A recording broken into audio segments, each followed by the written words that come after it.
오랜만에 제가 이 오후 예배 강단에 서게 되었습니다. 그래서 좀 특별한 인사말로 이 시간 설교를 시작하고 싶습니다.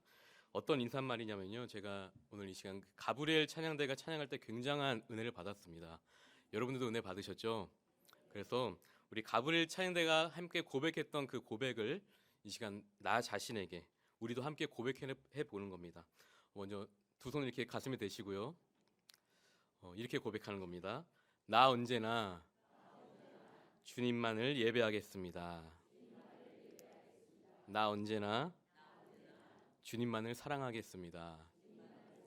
아멘. 이번엔요, 이 옆에 분들에게 이렇게 고백해보기 원합니다. 제가 오후 예배라서 좀 졸음이 올 수도 있기 때문에 좀 이렇게 많이 해보겠습니다. 두 손 이렇게 하시고, 당신은 참 예배자입니다. 당신을 하나님이 기뻐하십니다. 아멘.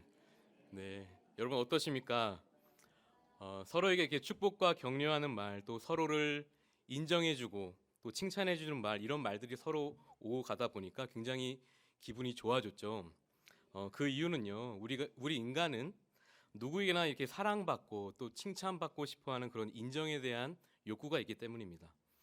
그래서 우리는 뭐든지 항상 잘하고 싶어합니다. 가능하면 이 학창 시절에는 공부를 잘하고 싶죠. 그래서 좋은 대학에 가고 좋은 직장에 취직하고 싶어 합니다. 또 결혼해도 성공을 해서 행복한 가정을 꾸리고 싶어 합니다. 그리고 내 집 장만을 하여 이 평안한 삶을 누리고 싶어 합니다. 왜 그렇습니까? 물론 이러한 것들이 나 자신을 위한 행복이기도 하지만 결국 남들에게 보여지는 것이 결코 나쁘게 보이지 않기 위해서, 즉 남들에게 어느 정도 인정을 받기 위해서라는 것입니다. 자신의 특별함을 과시함으로써 사랑받고 인정받기를 원하는 욕구를 채우려고 하는 것입니다. 저는 이런 생각을 해보았습니다. 정말 우리가 이 땅에서 살아가면서 정말 사람들에게 칭찬받고 사랑받고 인정받으려고 이렇게나 노력하며 사는데, 과연 우리가 하나님께는 얼마나 인정받고 인정받으려고 노력하면서 살까? 혹시나 우리의 이런 노력들이, 이 땅에서 하는 그런 노력들이 하나님께서 인정해 주시지 않으면 어떡할까? 그러면서 자연스럽게 사람들에게 인정받는 것보다 하나님께 인정받는 것이 더 중요하지 않을까, 더 행복한 삶이 아닐까라는 생각을 하게 되었습니다. 사람들에게 비록 인정을 받지 못하더라도 하나님께서 나를 인정해 주신다면 그걸로 됐다, 참 행복할 것 같다라는 생각을 하게 되었습니다. 여러분, 오늘 본문 말씀을 보시면요, 이 하나님께 인정받고 인정받을 뿐만 아니라 하나님께 쓰임받은 사람들이 나옵니다. 바로 바울과 실라, 디모데, 누가, 그리고 더 나아가서 루디아라는 여인입니다. 오늘은 특별히 브리스가 루디아 여전도의 헌신 예배 맞습니다. 그래서 루디아가 나오는 본문을 택하긴 했지만 루디아를 포함해서 브리스가, 또 이 자리에 계신 모든 분들, 우리 모두가 하나님께 인정받아야 하는 그런 하나님의 자녀이지 않습니까? 또 예수님의 제자 아니겠습니까? 그래요, 오늘 우리 모두가 이 하나님께 쓰임 받고 또 우리를 통해 하나님을 우리가 일하시게 만들어야 되지 않겠습니까? 그러니 오늘 이 말씀은 우리 모두에게 해당되는 말씀입니다. 오늘 말씀을 찬찬히 묵상해 보면서 과연 하나님께 쓰임 받은 사람들에게는 어떤 특징이 있었는지, 어떤 기질이 있었는지를 우리가 함께 살펴보길 원합니다. 그런 사람들은요, 어떤 이러한 기질과 성향이 만들어집니다. 그리고 그 만들어지기까지 어떤 훈련된 특징이 있다는 것을 오늘 본문을 보면 알 수 있습니다. 그렇게 잘 준비되고 훈련된 그들을 통해서 하나님께서 일하시기 시작하는데, 과연 하나님께서는 그들을 통해서 어떤 일을 하셨냐면요, 바로 유럽의 첫 교회이자 교회인 이 빌립보 교회를 그들을 통해서 세우시는 것을 보게 됩니다. 사도행전 16장 6절에서 이 9절까지의 말씀을 보시면 바울과 실라와 누가, 디모데, 이 네 사람의 원래 계획은 아시아에서 교회를 세우려고 했지만 이 성령이 아시아에서 말씀을 전하지 못하게 막았다라고 나와 있습니다. 그들은 아시아 북쪽에 있는 부르기아와 갈라디아 그리고 무시아 앞에 이르러서 비두니아로 가기고자 애까지 썼지만 예수의 영 성령께서 허락하지 않으셨습니다. 그들은 계속해서 무시아를 지나 드로아로 내려갔지만 결국 그곳에서도 교회를 세울 수가 없었습니다. 대신 하나님께서 어떤 것을 선택하시냐면요, 이 바울의 환상 가운데 마게도냐 사람을 꿈에 나오게 하셔서 마게도냐로 건너가서 우리를 도우라라는 이 요청, 이 환상을 그 바울에게 주었다는 것입니다. 결국 그들은 아시아 땅 이 드로아를 떠나서 마게도냐 첫 성인 이 빌립보에 도착하게 되었고, 또 거기서 기도처에서 기도하고 있는 루디아를 포함한 이 그 여성들을 예비하셔서 만나게 하셨고, 그리고 그들을 통해 복음이 흘러 들어가게끔, 그리고 그들을 통해 빌립보 교회, 유럽의 첫 교회 일꾼들을 그들을 세우게 되셨습니다. 즉 복음이 그들을 통해 유럽으로 처음으로 전파되게 만든 것입니다. 여러분, 과연 그들에게는 어떤 특징이 있었기에 또 하나님께서는 그들을 사용하셨고 또 그들은 하나님께 쓰임 받을 수 있었던 것일까요? 오늘 이 시간 그 특징을 우리가 세 가지로 함께 나눠보도록 하겠습니다.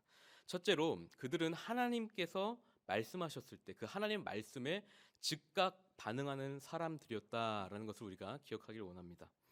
먼저 우리가 주의 깊게 봐야 할 것은요, 오늘 본문 11절 말씀을 보시면 이튿날이라는 단어가 나옵니다.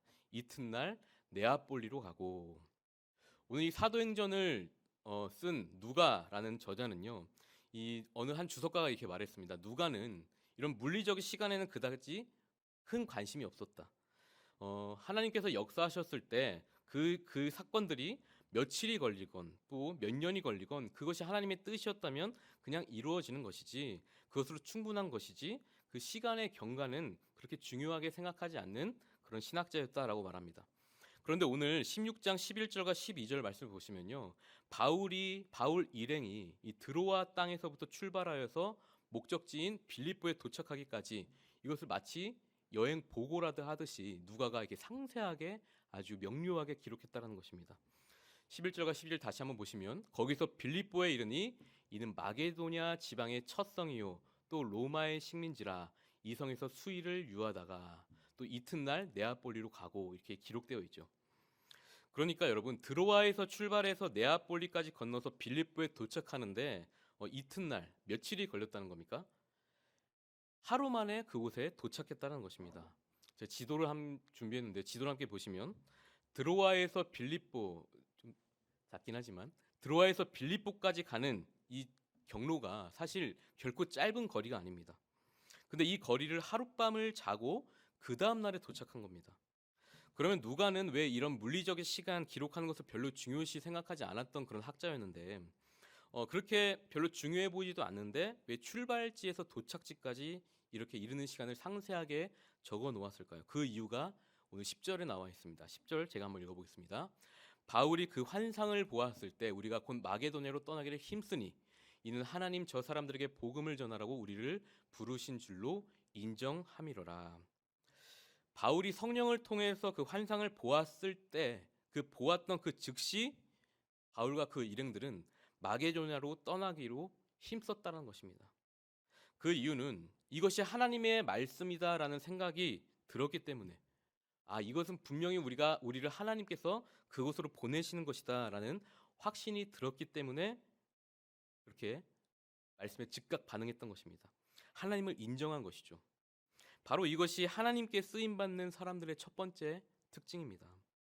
하나님의 뜻이 무엇인지 나는 깨닫게 되었고 알게 되었다. 하나님께서 원하시는 것이 분명히 무엇인지 알게 되었다. 이런 마음의 확신이 쓰면은 하나님께서 나의 길을 인도해 주시겠다라는 믿음의 확신을 가지고 한 걸음 한 걸음 발걸음을 내딛었다라는 것입니다. 속담에 이런 말이 하나 있습니다. 돌다리도 두들겨보고 건너라. 네. 아무리 확실한 일이라고 할지라도 다시 한번 확인하고 조심하라는 뜻이죠. 아주 좋은 습관이라고 생각합니다. 그러나 이 하나님의 말씀 앞에서는 이 속담을 조금 우리가 덜 적용해도 좋을 것 같습니다. 왜냐하면 우리가 너무 신중을 기하다 보면 불필요한 생각들이 우리 머릿속에 계속 들어오기 때문입니다. 그래서 결국 본질적인 것을 놓치고 비본질적인 것에 시간을 소유하다가 결국 하나님이 이끄시는 그 다음 발걸음, 스텝을 우리가 놓치는 경우가 많아지기 때문입니다. 저는 개인적으로 보기와 다르게 겁도 많고 또 의심도 많고 변화하기를 두려워해서 일상 속에서 이 돌다리도 들겨보고 어떻게 하는지 아십니까? 결국 안 건넙니다. 그래서 나중에 땅을 치면서 후회한 적이 굉장히 많습니다. 그러나 기도하던 중에 이것은 하나님께서 나에게 주신 말씀이다라는 생각이 들 때면 바로 즉각 반응하려고 노력합니다. 여러분 성경을 보더라도 이 아브라함 한번 예를 들어볼까요? 아브라함은 하나님께서 이삭을 번제로 바치라라고 시험하셨을 때, 명령하셨을 때 어려운 일인지 알면서도 즉각 순종했습니다. 또 12제자들 한번 예로 들어볼까요? 예수님께서 나를 따르라라고 명령하셨을 때 곧바로 그들의 모든 생업을 포기하고 예수님을 따랐습니다. 만약 아브라함에게 인간적인 마음이 더 앞섰더라면 그의 입에서 불평이 쏟아지고 핑계를 대면서 이삭을 데려가지 않았을 것입니다. 또한 제자들도 자기의 생각대로 앞뒤를 재면서 자신의 모든 것들을 버리고 예수님을 따르지 않았을 겁니다. 그러나 그들은 하나님의 말씀에 즉각 반응하는 사람들이었습니다. 그리고 오늘 본문의 주인공이었던 바울과 그 일행들도 생각해 보십시오.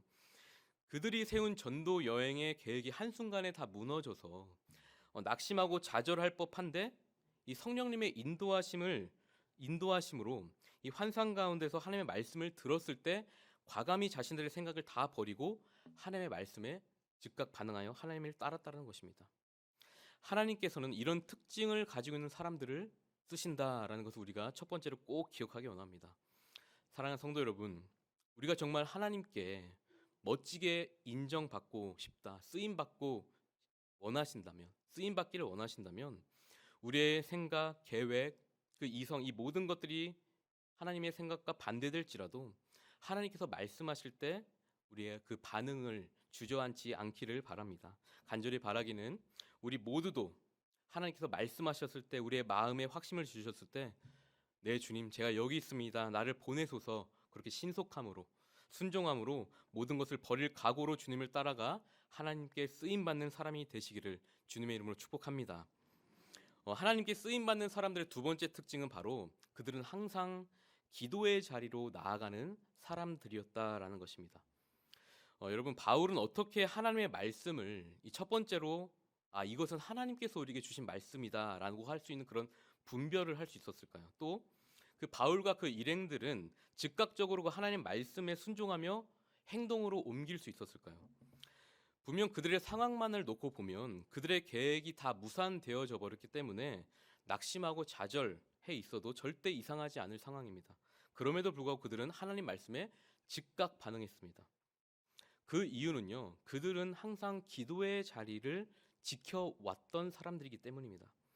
그들의 영성과 또 행동으로 바로 실천할 수 있는 믿음은 바로 기도의 자리에서 만들어졌기 때문입니다. 13절 말씀을 함께 보겠습니다. 안식일에 우리가 기도할 곳이 있을까 하여 문 밖 강가에 나가라고 기록되어 있죠. 이 말은 그들이 도착한 빌립보에는 안식일에 들어갈 회당이 없었다는 말입니다. 여태까지 그들이 갔던 그 아시아 지역, 소아시아와는 달리 유럽에는 아직 유대인들도 없었고 그렇기 때문에 회당도 없었던 것입니다. 그래서 그들은 그럼에도 포기하지 않고 기도할 곳을 찾아 한적한 그 강가를 기도처로 정한 것입니다. 이 시간 오후 예배 시간이라서 좀 졸음이 올 것 같아서 제가 기도에 관한 재미있는 에피소드를 하나 소개해드리려고 합니다. 어느 한 모자의 머리에 쓰는 모자가 아니라 어머니와 아들에 관한 그런 이야기를 하나 들려드리고 하겠습니다. 어릴 때부터 어머니에게 신앙교육을 정말 철저하게 받은 아들이 있었는데 어느 정도로 신앙교육을 받았냐면 주일 예배를 비롯하여 각 교회에서 하는 각종 행사, 수련회, 부흥회 이런 것을 절대 빠지지 말라고 그렇게 신앙교육을 받았습니다. 학교 수업은 조퇴하더라도 교회 예배는 절대로 빠지면 안 된다. 예. 그리고 아파서 쓰러지더라도 교회 가서 쓰러져라라고 할 정도로 그렇게 철저하게 무섭게 신앙 교육을 받은 아들이 있었다고 합니다.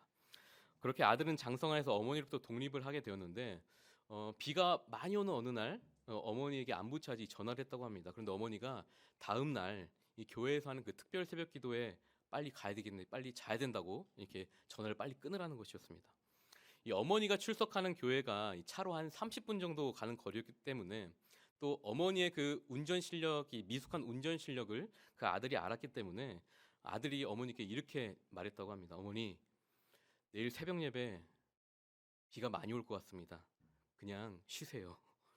그랬더니 어머니가 무슨 말이냐? 특별 새벽 기도인데 내가 꼭 나가야지 이렇게 말씀하셨답니다. 그래서 그 아들이 다시 한번 어머니 운전 실력도 그렇게 좋지 않으면서 그냥 집에서 온라인으로 예배 드리세요 라고 했더니 어머니가 특별 새벽 기도니까 출석 체크도 한다. 꼭 가야 된다라는 것이었습니다.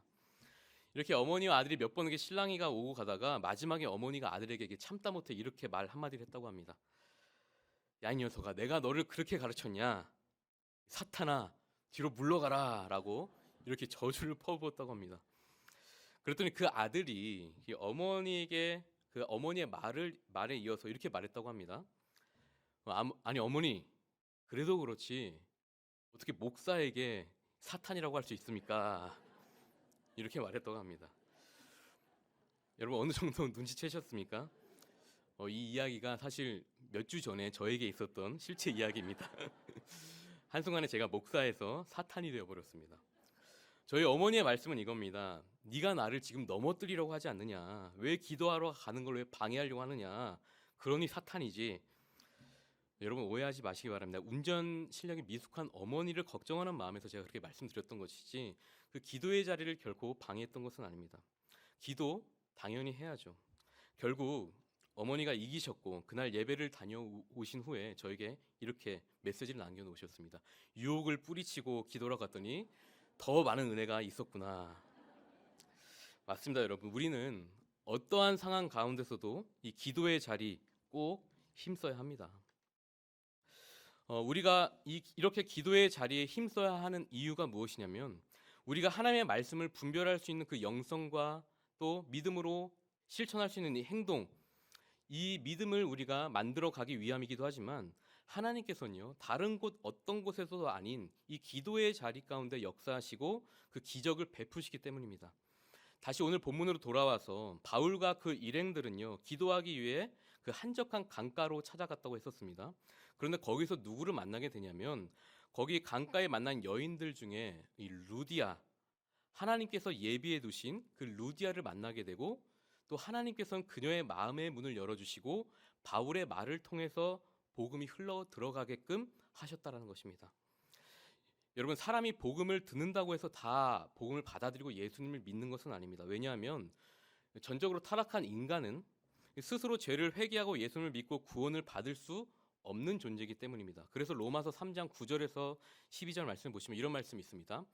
그러면 어떠하냐? 우리는 나으냐? 결코 아니라 유대인이나 헬라인이나 다 죄 아래 있다.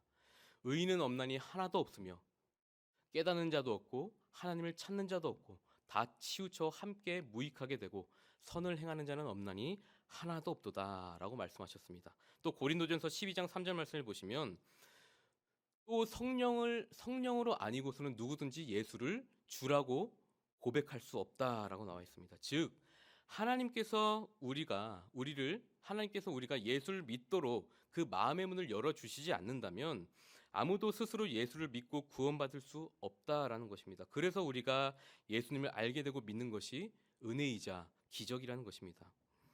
여러분 이렇게 하나님의 역사는요, 기적은 바로 오늘 말씀과 같이 기도의 자리, 예배의 자리에서 시작되는 것입니다. 이 모든 것이 기도할 때에 일어난 기적들이라는 것을 우리가 꼭 기억하고 알아야 합니다. 우리에게 어떤 근심과 걱정이 있더라도 그 걱정하고 근심하고 거기에 빠져서 고민만 하고 있다면 아무런 일이 일어나지 않습니다. 일단 우리가 기도의 처소로 나아가서 예배하고 기도할 때에 하나님께서는 그렇게 역사하신다는 것입니다. 하나님께서는 우리의 기도의 자리에 나아가서 우리가 기도의 자리에 나가서 기도할 때 우리의 상황을 바꿔주시든지 아니면 우리의 생각을 바꿔주시든지 아니면 하나님의 마음을 바꾸시든지 해서 우리의 기도를 하나님의 방법으로 응답하여 주시고 역사해 주실 줄 믿습니다. 생각해보면 바울과 그의 일행들도 이 기도의 자리를 힘쓰는 사람이었기 때문에 루디아를 만날 수 있었던 것입니다. 그리고 그 당시에 이방인이었지만 유대교로 개종했던 루디아도 기도에 힘쓰는 사람이었기 때문에 그들이 서로 만날 수가 있었고 하나님께서는 그들에게 일하기 시작했던 것입니다. 사랑하는 성도 여러분, 믿음이 성숙해지길 원하십니까? 또 하나님의 일하심, 은혜, 기적을 맛보고 싶으십니까?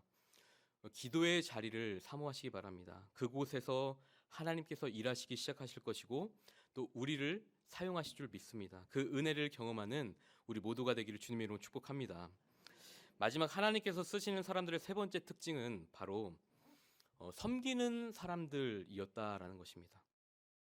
15절 말씀을 보시면 바울의 말을 듣고 복음을 받아들인 루디아는요, 그와 그 집이 다 세례를 받고 우리에게 청하여 이르되 만일 나를 주 믿는 자로 알거든 내 집에 들어와 유하라 하고 강건하여 머물게 아니라라고 기록되어 있습니다. 루디아는 하나님의 종들을 위하여서 자기의 집을 제공했습니다. 이것은 모든 것을 내어줬다는 것이죠. 또 사도 바울 일행이 편히 거처할 수 있도록 그들을 열심을 다해서 섬겼습니다. 이렇게 하나님 앞에 나아가 기도하고 말씀을 듣고 섬기기를 힘쓴 루디아가 하나님의 축복을 받아서 자신뿐만 아니라 자기 모든 가족들 전부 구원하게 되었다라는 것을 오늘 말씀을 통해 볼 수 있습니다. 그리고 가장 중요한 것은 우리 초반에 말했다시피 사도 바울에게 기쁨이 되고 또 가장 큰 힘이 되었던 빌립보 교회가 세워졌고 또 유럽 선교의 출발지 교회가 되게 했다라는 것입니다. 이것이 루디아를 통해서 시작되었다는 것입니다. 여러분, 섬긴다는 것이 과연 무엇일까요?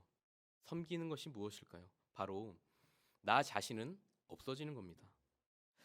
이 시간 마지막으로 나누고 싶은 은혜가 있는데 14절 중반부를 보시면 루디아를 한마디로 표현하는 구절이 나옵니다. 14절 제가 한번 읽어보겠습니다. 두아디라시에 있는 자색 옷감 장사로서 하나님을 섬기는 루디아라 하는 여자가 라고 되어 있죠. 먼저 이 두아디라라는 동네는 소아시아에 있는 도시입니다. 요한계시록에도 나오는 이 7교회 중에 하나 있는 도시인데요. 당시에 이미 수세기 전부터 옷을 염색하는 염료 생산지로 유명했던 도시입니다. 그 두아디라시 출신의 자색 옷감 장사꾼이었는데 그 루디아가 지금은 빌립보에 와 있는 것이죠. 정확히 보면 두아디라시에 염색 공장이 있고 그 공장의 생산품이 이 마게도냐, 이 빌립보라고 가져와서 그 옷을 판매하는 여자 상인인 것입니다. 그런데 그 당시 자색 옷감은요, 누가 사용했냐면 로마의 귀족들이나 군인들이 유독 좋아했던 그런 옷감이었다고 합니다. 그들한테 이 옷감을 파는 상인이었으니 여러분 생각해 보십시오. 고위층과 그 값비싼 옷감을 거래하는 여자 상인이었습니다. 오늘날로 치면 꽤 성공한 사업가 또 실업가라고 할 수 있습니다. 그런데 이 한마디로 표현한 이 루디아의 구절, 자색 옷감 장사로서 하나님을 섬기는 자다라는 이 구절이 저에게는 굉장히 큰 은혜로 다가왔습니다.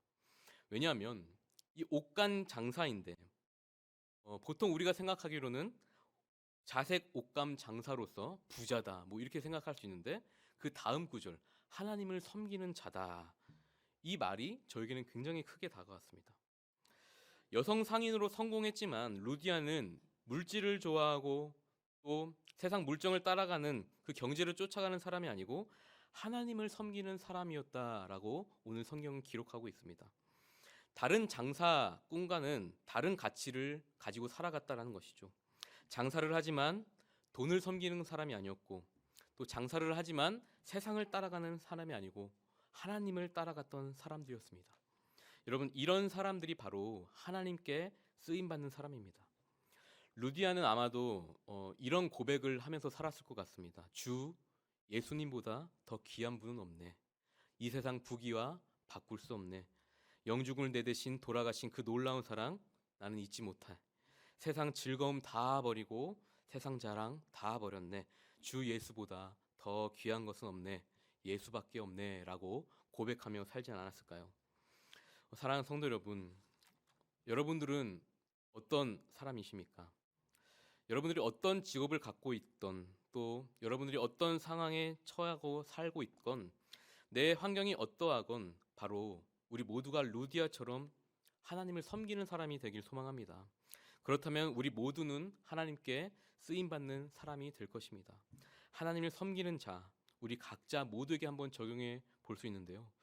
목사로서 하나님을 섬기는 자, 또 한 가정의 이 자녀의 엄마로서 하나님을 섬기는 자, 또 한 남편, 또 아내로서 하나님을 섬기는 자, 또 교사로서 하나님을 섬기는 자, 사업가로서 하나님을 섬기는 자, 의사로서 하나님을 섬기는 자, 법조인으로서 하나님을 섬기는 자, 회사원으로서 하나님을 섬기는 자.